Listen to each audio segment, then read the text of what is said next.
भक्त आणि भगवान प्रवचन 6वे भाग पहिला.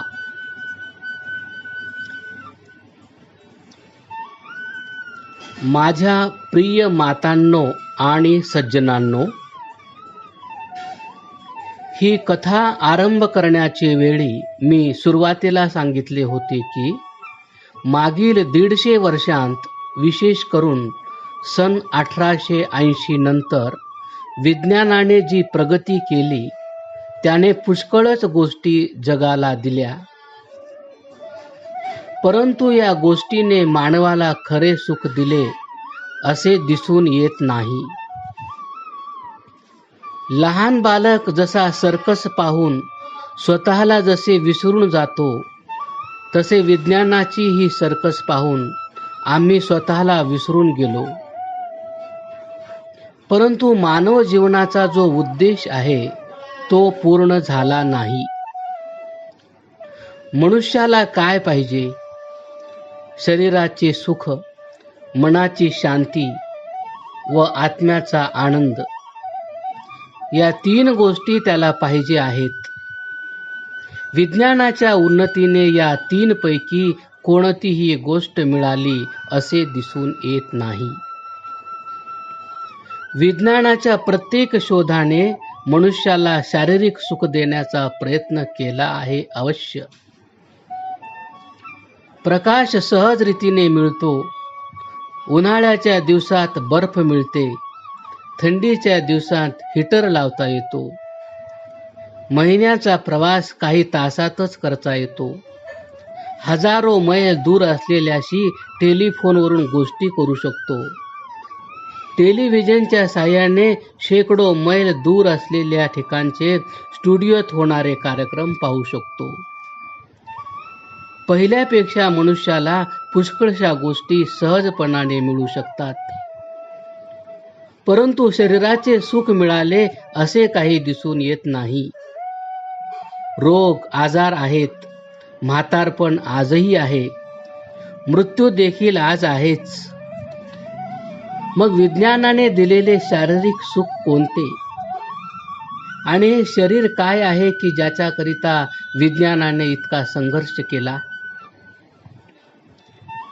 मी असे म्हणत नाही की शरीराला आराम देणे वाईट आहे. शरीराला सुख द्या, सात्विक भोजन द्या, स्वास्थ्य चांगले ठेवा, या चांगल्या गोष्टी आहेत. परंतु बंधूंनो, लक्षात ठेवा, ते सुखात ठेवा किंवा दुःखात, हे एक दिवस जायचे आहे अवश्य. कबीरा नौबत आपनी 10 दिन लेखो बजाय, ये पुर पट्टन ये गली बहुर न दीकन आय. हे सर्व काही जाणार आहे अवश्य. मोठमोठे राजे महाराजे गेले, योद्धे गेले, शेठ सावकार गेले, मग इतरांची गोष्ट कशाला? येथून थोड्या दूर अंतरावर महरोली प्रदेश आहे.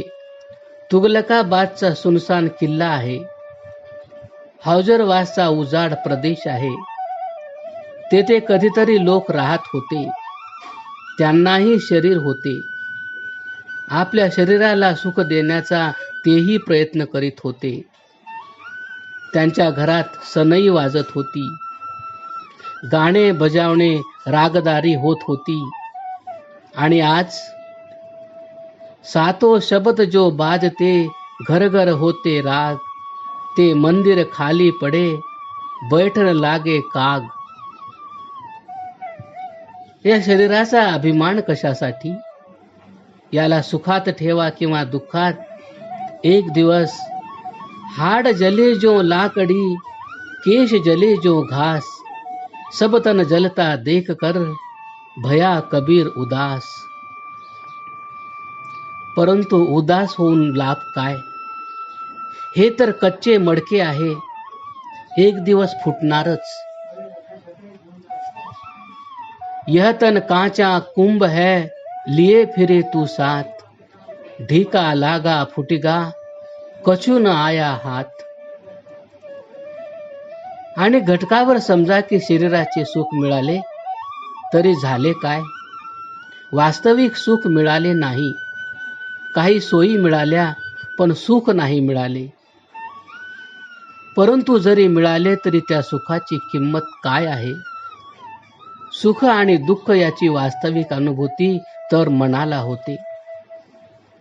मनात सुख नसेल, मनाला शांती नसेल तर शारीरिक सुखाची कवडी इतकी सुद्धा किंमत नाही. आता हे मानसिक सुख, मनाची शांती तुमच्याजवळ आहे किंवा नाही हे स्वतः विचार करून पहा.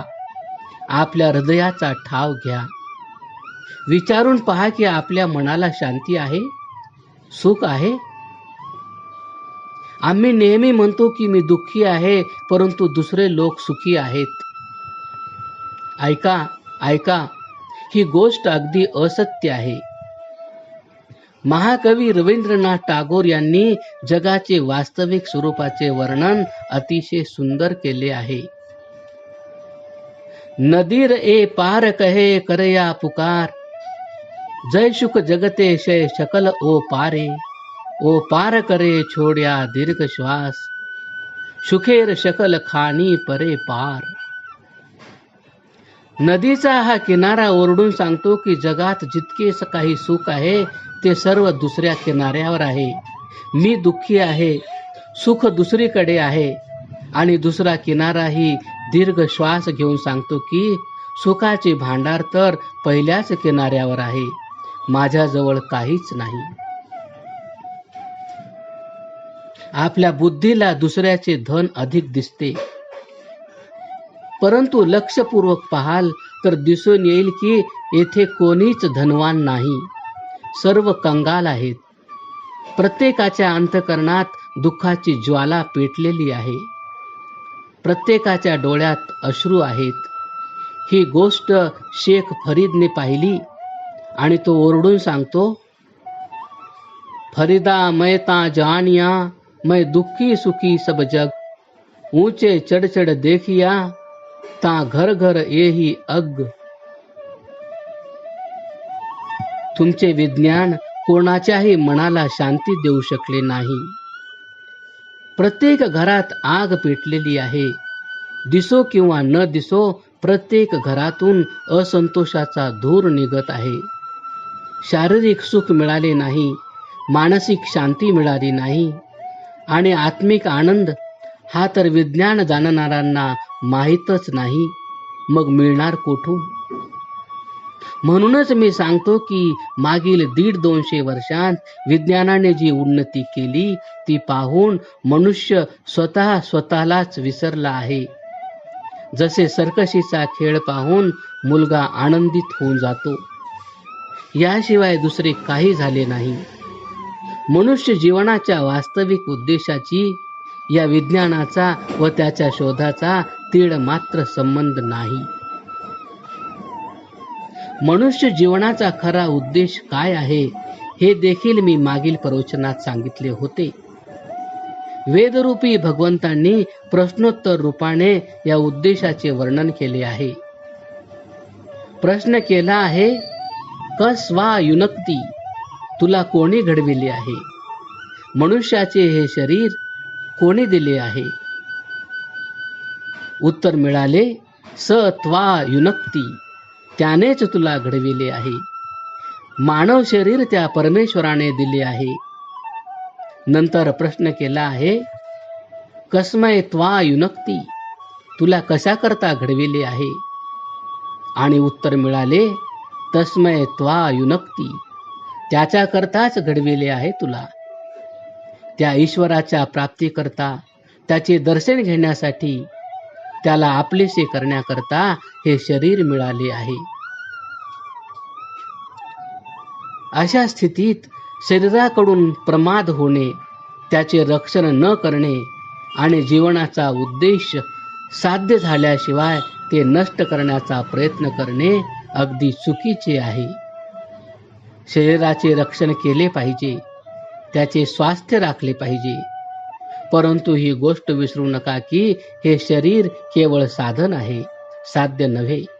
मानव जीवनाचे साध्य आहे प्रभु दर्शन इयम ते यज्जिया तनुसह. हे शरीर प्रभु दर्शन प्राप्तीसाठी मिळाले आहे, कारण की इतर कोणत्याही योनीत प्रभु दर्शन होत नाही.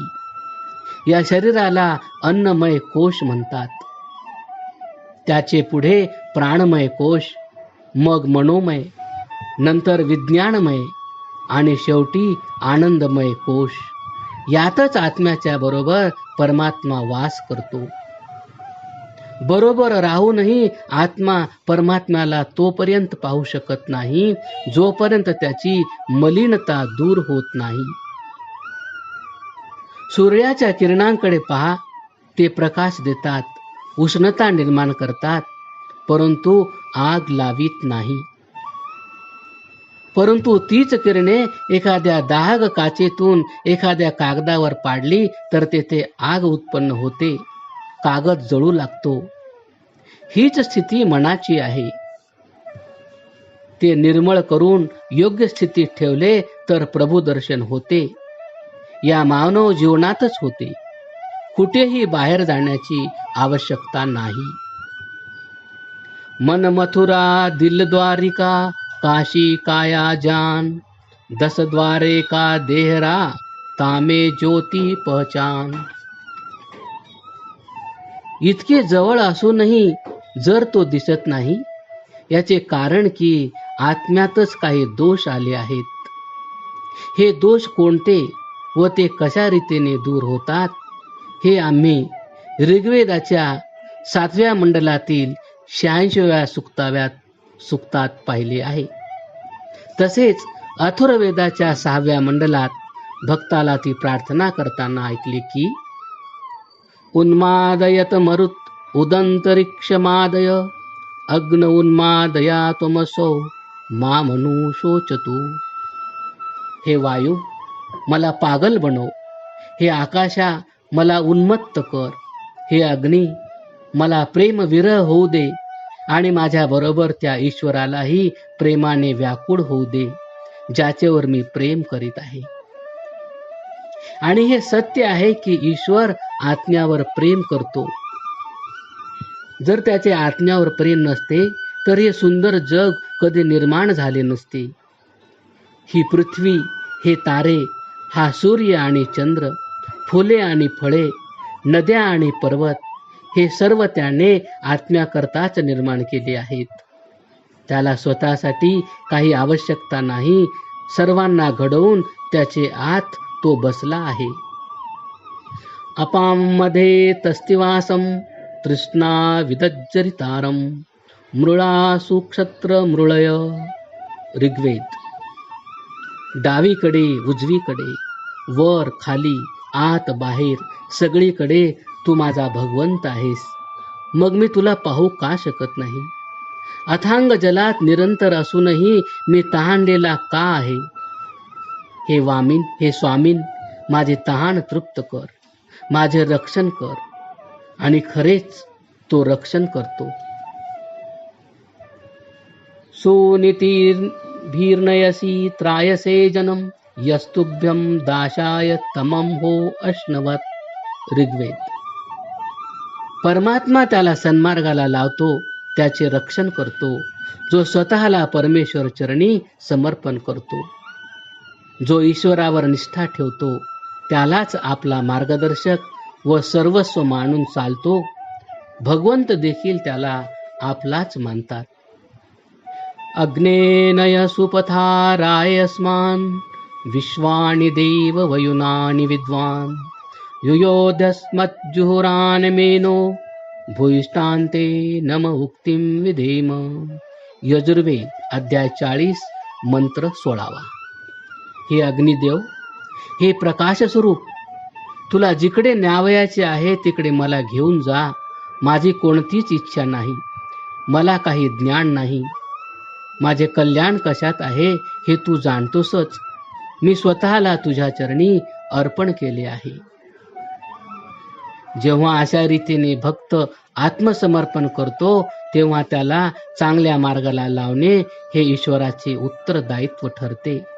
त्याला चांगले काय आणि वाईट काय याची ओळख करून देणे व त्याला पाप प्रवृत्तीपासून परावृत्त करून सन्मार्गाला लावणे हे ईश्वराचे कर्तव्य असते. इतकेच नव्हे तर आत्मसमर्पण केलेल्या भक्ताचा योगक्षेम चालविण्याची जबाबदारी ईश्वरावर येते. ऋग्वेदात स्पष्ट सांगितले आहे, अहम दाशुषेवी भजामी भोजनम. ऋग्वेद मंडल 10. मी दाशवान म्हणजे आत्मसमर्पण करणाऱ्या भक्ताला भोजन देत फिरत असतो. काल मी महर्षी दयानंद यांनी सत्यार्थ प्रकाश ग्रंथात लिहिलेले शब्द, ज्यात ईश्वर आत्म्याला कशा प्रकारे मार्ग दाखवितो, आपणास सांगितले आहे. नंतर आत्मसमर्पण याचा अर्थ काय आहे हे देखील सांगितले. कशा प्रकारे आत्मसमर्पण होते? अंतःकरणाच्या तळमळीने ईश्वराविषयी प्रेम जागृत झाले म्हणजे आत्मसमर्पण आपोआप होते. तेव्हाच मार्ग दिसतो, परमेश्वराचे दर्शनही होते. त्याच्यासाठी बाहेर जाण्याची आवश्यकता नाही. मंदिरात, मशिदीत किंवा तीर्थक्षेत्राच्या ठिकाणी जाण्याची जरुरी नाही. मानव शरीराच्या या मंदिरातच भगवंत वसलेला आहे. परंतु लक्षात ठेवा, केवळ तुम्हीच नव्हे, केवळ तुमच्या शरीरातच ईश्वराचे मंदिर नाही, तर प्रत्येक मानव शरीर भगवंताचे मंदिर आहे. प्रत्येकाच्या अंतःकरणात तो मनमोहन बसला आहे. म्हणूनच निश्चय करा की कोणत्याही माणसाचा, भगवंताच्या कोणत्याही मंदिराचा आम्ही तिरस्कार करणार नाही. सर्वांचे कल्याण व्हावी असा प्रयत्न करू. याकरिता महर्षी दयानंद यांनी म्हटले आहे की सर्व जगावर उपकार करणे, सर्वांना सहाय्य करणे आमचे कर्तव्य असले पाहिजे. महर्षींच्या या महान संदेशाचे मर्म लक्षात घ्या, समजावून घ्या. त्यांनी वेदाला सर्व जगासमोर ठेवले, ते याकरता की वेद कोणत्याही संप्रदायासाठी नाहीत. वेदात कुठेही असे लिहिले नाही की तुम्ही हिंदू बना, ख्रिस्ती व्हा, बौद्ध, जैन किंवा मुसलमान बना. किंबहुना वारंवार असे लिहिले आहे की चांगले मनुष्य बना. महर्षी दयानंद यांनी वेदाचे हे मर्म लक्षात घेऊनच सांगितले, मनुष्य तोच की जो दुसऱ्याचे सुखदुःख, लाभहानी ही आपलेच सुखदुःख, लाभहानी आहे असे मानतो. विश्वप्रेमाची ही भावना उत्पन्न झाली. अमेरिकेला वाटले की रशियाचा लाभ हा अमेरिकेचा लाभ आहे, आणि जर रशियाला वाटले की अमेरिकेची हानी ही रशियाची हानी आहे, तर विचार करा, या ॲटॉम बॉम्ब व हायड्रोजन बॉम्बची जरुरीच काय आहे? ही युद्धाची तयारी आणि सैन्याचे संघटन करण्याचे कारणच राहत नाही. परंतु हे विश्वप्रेम व विश्वरूपाचे प्रेम कोरड्या ज्ञानाने उत्पन्न होत नाही, कोरड्या श्रद्धेने उत्पन्न होत नाही. कोरडे ज्ञान त्या यंत्रासारखे आहे की ज्याला तेल दिले नाही. कोरडी श्रद्धा त्या तेलासारखी आहे ज्याचे जवळ कोणतीही मशीन, यंत्र नाही. तेल आणि मशीन असेल तेव्हा कार्य चालते. ज्ञान आणि श्रद्धा यांचा संगम होतो, तेव्हाच हे विश्वप्रेम, विश्वरूप परमेश्वराचे प्रेम जागृत होते, ज्यामुळे भगवंताचे दर्शन होते. रैन का भूषण इंदू है, दिवस का भूषण भानु, दास का भूषण भक्ति है, भक्ति भूषण ज्ञानू. ज्ञानाच्या बरोबरच भक्तीची श्रद्धा असणे आवश्यक आहे. ऋग्वेदाच्या श्रद्धा सूक्तात श्रद्धेचा अपार महिमा वर्णन केला आहे. भक्त तेथे प्रार्थना करतो की मला प्रातःकाळच्या वेळी श्रद्धा दे, सायंकाळी श्रद्धा दे, दिवसाचे वेळी श्रद्धा दे, रात्रीच्या वेळी श्रद्धा दे, सुखात श्रद्धा दे, दुःख समयी श्रद्धा दे. कोणत्याही वेळी श्रद्धेशिवाय मला वेगळा ठेवू नकोस, कारण की तिच्याशिवाय कोणतेही कार्य चालत नाही. श्रद्धेविरहित मनुष्य त्या तलावासारखा आहे की ज्यातील पाणी सुकून गेले आहे. अशा तलावाला तलाव कोण म्हणेल? आजच्या जगात एकीकडे कोरड्या तर्काच्या आगीत श्रद्धेला जाळून तिची राख करून टाकली आहे आणि दुसरीकडे कोरड्या श्रद्धेच्या धुंदीत तर्काला जाळून टाकले आहे. परंतु ज्ञानही आहे, श्रद्धाही आहे, ईश्वराचे प्रेम आहे, विश्वप्रेमही आहे. तर काय करावयाचे? हातावर हात ठेवून स्वस्थ बसावे? नाही. असे केल्याने भगवंताचे दर्शन होत नाही. तो परम आनंदही मिळत नाही ज्याच्यासाठी मनुष्य भटकत फिरत आहे. ज्ञान, श्रद्धा, विश्वप्रेम आणि विश्वस्वरूपाचे प्रेम सर्व असल्यावर मग परमेश्वराला विश्वरूप मानून स्वतःला दुसऱ्याची सेवा करण्याच्या कार्यात लावा. निष्काम भावनेने फलाची आशा न करता निष्काम सेवा धर्म स्वीकारा. सतत कार्यरत राहा. जनता जनार्दनाची सेवा करा. परंतु आजकाल काही लोकांनी सेवा ही देखील दुकानदारी केली आहे. वर्तमानपत्रात आपण पुष्कळ चित्रे पाहिली असतील की काही लोक हातात झाडून घेऊन एखाद्या गल्लीची किंवा बाजारातील रस्त्याची सफाई करीत आहेत. चांगली गोष्ट आहे ही. सेवा करण्याचा हा एक प्रकार आहे. परंतु ज्या उद्देशाने हे सेवा करण्याचे नाटक केले जाते तो उद्देश काही लपलेला नाही. कोणाकडून तरी झाडू मागून आणतात.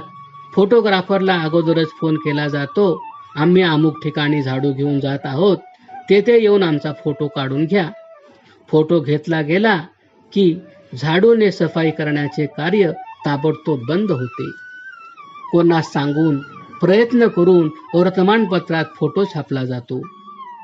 निवडणुकीची वेळ आली म्हणजे ते फोटो मोहल्ल्यातील लोकांना दाखविले जातात आणि पहा, आम्ही तुमची सेवा केली आहे, आता आम्हालाच मते द्या असे म्हटले जाते. ही सेवा नव्हे, ही तर दुकानदारी आहे. याला कवडी इतकी देखील किंमत नाही. सेवा करायची असेल तर निष्काम भावनेने, स्वार्थ निरपेक्षतेने करा. प्रत्येक मानव भगवंताचे मंदिर आहे. मानवाची सेवा परमेश्वराची सेवा आहे. रंजल्या गांजलेल्या जनतेची सेवा जनार्दनाची सेवा आहे. अशा सेवेनेच मनुष्याची उन्नती होते. जगाचा इतिहास अशा निष्काम सेवेच्या उदाहरणांनी भरला आहे. सेवा करण्याचा आणखी एक मार्ग आहे दान. मनूने म्हटले आहे, दानम एकम कलौ युगे. कलियुगात दानधर्म एक उत्तम व मोठे साधन आहे. मरणानंतर देखील निष्काम भावनेने दिलेले दान हितकारक असते. परंतु आजकाल कोणालाही दान देण्याविषयी म्हटले तर तो सांगतो की महाराज, आमच्याच गरजा पूर्ण होत नाहीत तर दान कसे देणार. ही गरज पूर्ण होत नाही हा देखील एक विचित्र तमाशा आहे. खरी गोष्ट ही आहे की आपली मिळकत जितकी असेल त्यापेक्षा खर्च कमी असला पाहिजे. आपल्या गरजा कमी केल्यावर मिळकत कमी असो किंवा जास्त असो त्यातील काही भाग दान देण्यासाठी अवश्य राखून ठेवला पाहिजे. परंतु आजकाल एक नवा सिद्धांत निर्माण झाला आहे की आपल्या गरजा वाढवा आणि तसे आपले उत्पन्न वाढवा. खाणे पिणे ऐशाराम करणे हाच जीवनाचा सिद्धांत बनला आहे. सगळीकडे प्रत्येक वेळी प्रत्येक ठिकाणी एकच आवाज ऐकू येतो, आणखी आणा, आणखी आणा. अशा परिस्थितीत दान कोण करील. परंतु हे योग्य नाही. ज्यांना मनाचे समाधान पाहिजे आहे त्यांनी हे लक्षात ठेवावे की जी व्यक्ती अवास्तव खर्च करते व आपल्या गरजा आपल्या उत्पन्नापेक्षा वाढवून मग उत्पन्नाची साधने शोधण्याचा प्रयत्न करते त्याला शांती समाधान कधीच मिळत नाही. मनाच्या शांतीकरता ही गोष्ट आवश्यक आहे की आपल्या उत्पन्नापेक्षा आपला खर्च कमी ठेवणे. आत्म्याच्या उन्नतीकरिता जो गरीब आहे, दीनदुःखी आहे त्याला दान करून त्याची निष्काम सेवा करणे आवश्यक आहे. या सर्व गोष्टी मी आपल्या समोर मागील 5 प्रवचनांत मांडल्या आहेत. त्या सर्व ऐकून आपण म्हणाल की यात प्रभुदर्शन कोठे आहे? भक्त आणि भगवान ही गोष्ट मी आपणास सांगत होतो. भक्ताने कसे झाले पाहिजे हे सांगितले, भगवान कसा आहे हे देखील सांगितले, परंतु त्याचे दर्शन कसे होते हे सांगितले नाही. आता दर्शन कसे होते ते ऐका. याचे करता 3 प्रकारचा विधी आहे. पहिला विधी एक लहान मुलांचा खेळ आहे, त्याशिवाय दुसरे काही नाही. दुसरा उपाय म्हणजे केवळ मनाची करमणूक करण्याचा एक प्रकार आहे, वास्तवात काही नाही. तिसरा विधी हा खरा विधी आहे. पहिला विधी हा यावेळी देखील करू शकता. डोळे बंद करून 2 बोटांनी पापण्या झाकून घ्या. डोळ्यासमोर काहीसा प्रकाश दिसू लागेल. काही ढोंगी लोक श्रद्धाळू लोकांना या प्रकाराने संभ्रमात टाकतात. बिचाऱ्या भक्ताला वाटते की आपल्याला ईश्वर दर्शन झाले. वास्तविक तो प्रकाश काही ईश्वर नाही व तो फार वेळ राहतही नाही. अशा प्रकारे ईश्वर दर्शन करून देणाऱ्या भोंदूपासून सावध राहा. समजा की त्याला याचे काही ज्ञान नाही. दुसरा विधी हठयोगाची साधना आहे. अशी साधना केल्याने देखील प्रकाश दिसतो. काही ध्वनी ऐकू येतात. माणसाला झोपेसारखी गुंगी येते. परंतु हा प्रकाश किंवा ध्वनी ईश्वर नाही. याच्या साह्याने मनाची एकाग्रता अवश्य होते. पुढील साधना करण्यास मदत होते. परंतु जे काही दिसते किंवा ऐकू येते तो ईश्वरही नव्हे आणि आत्माही नव्हे. तो केवळ अन्नमय कोशाचा आंतरिक खेळ आहे. जी झोपेसारखी गुंगी येते ती समाधी नव्हे. जेव्हा एखाद्याला थकल्यानंतर किंवा मादक पदार्थाचे सेवन केल्यानंतर जशी गुंगी किंवा सुस्ती येते त्यासारखी ही स्थिती आहे. ही क्रिया केल्यानंतर पुढे प्राणवायूला अपानवायूत मिळवून उडियान बंद करावा लागतो. त्यानंतर मूलाधार चक्रापासून सुषुम्ना नाडीत प्रवेश केल्यावर आज्ञा चक्रापर्यंत जाण्याचा प्रयत्न करावा लागतो. तेथून ब्रह्मरंध्रात पोहोचल्यावर ईश्वराचे दर्शन होऊ शकते. परंतु ही गोष्ट सांगणे जितके सोपे आहे तितके करणे सोपे नाही. योगी लोक या हठयोगाची साधना करण्यात कित्येक वर्षे घालवितात. इतकी वर्षे घालविल्यानंतरही त्यांच्या हाती काही लागत नाही. तिसरा विधी आहे क्रियायोग. महर्षी पतंजली यांनी क्रियायोगाची प्रशंसा करताना लिहिले आहे, तपः स्वाध्याय ईश्वर प्रणिधानानि क्रियायोग. तप, स्वाध्याय आणि ईश्वर प्रणिधान हाच क्रियायोग आहे. आता तप म्हणजे काय ते ऐका. बहुधा तप याचा अर्थ स्वतःला ताप देणे, शारीरिक कष्ट देणे असा समजला जातो, परंतु तो उचित नाही. जाणून बुजून शारीरिक कष्ट भोगणे, एखाद्या वृक्षाला पाय बांधून उलटे लटकणे, डावा किंवा उजवा हात सतत वर धरणे व असे करून तो वाळू देणे, विनाकारण काट्यावर किंवा लोखंडी अणुकुचीदार सळ्यावर अंग टाकून राहणे, कडक उन्हाळ्यात उन्हात बसून तापणे किंवा हिवाळ्यात थंड पाण्यात डुबक्या मारणे, हात असूनही हाताने भोजन न करणे किंवा अशाच काहीतरी गोष्टी करणे हे खरे तप नव्हे.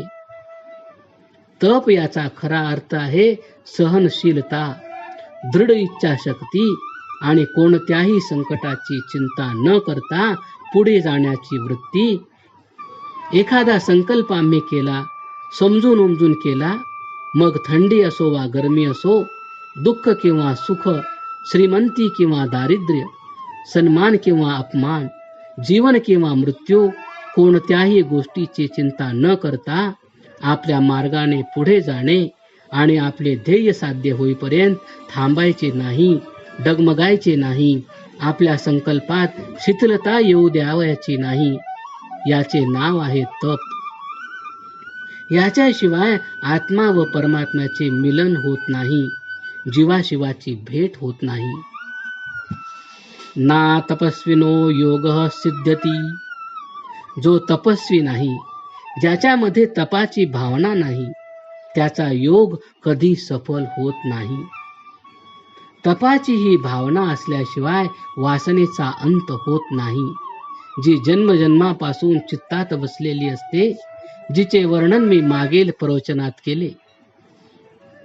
अनादि कर्म क्लेश वासना चित्रा प्रति उपस्थित विषय झाला, चाशुद्धी अंतरेण तपस संभेद माद्यत इति तपस उपादानम इत्यादी अनादि कालापासून दुःख देणाऱ्या कर्माच्या वासनेचे चित्र या शरीरात बनलेले आहे. आणि वर्तमान कालातील विषयात फसलेल्या कर्माची जी मलिनता आत्म्यावर आलेली आहे, ती नाहीशी करण्याकरता या तपाशिवाय दुसरा कोणताही मार्ग नाही. परंतु हे तप शरीराला अकारण कष्ट देणारे, मनात दुःख निर्माण करणारे आणि पीडा देणारे नसले पाहिजे. किंबहुना असे असावे की ज्यामुळे मनाची शुद्धता व निर्मलता व्हावी, या गोष्टीची प्रसन्नता असावी की एक मलिनता दूर झाली, एक कलंक नाहीसा झाला.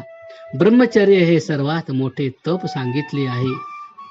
सत्याचरणावर निष्ठा ठेवून त्याप्रमाणे वागणे व त्याकरता कष्ट सहन करणे हे देखील तप आहे. असे तप बुद्धी, मन आणि चित्त यांची मलिनता दूर करते. संसारातील त्रिविध तापाने त्रासून गेलेल्या मनुष्याला योगाभ्यास हे एक रामबाण औषध सांगितले आहे. भवतापेन तप्तानाम योगो परम औषधम. संसारातील त्रिविध तापाने कष्टी झालेल्या मानवासाठी योग साधन हे एक उत्तम औषध आहे. क्रमशः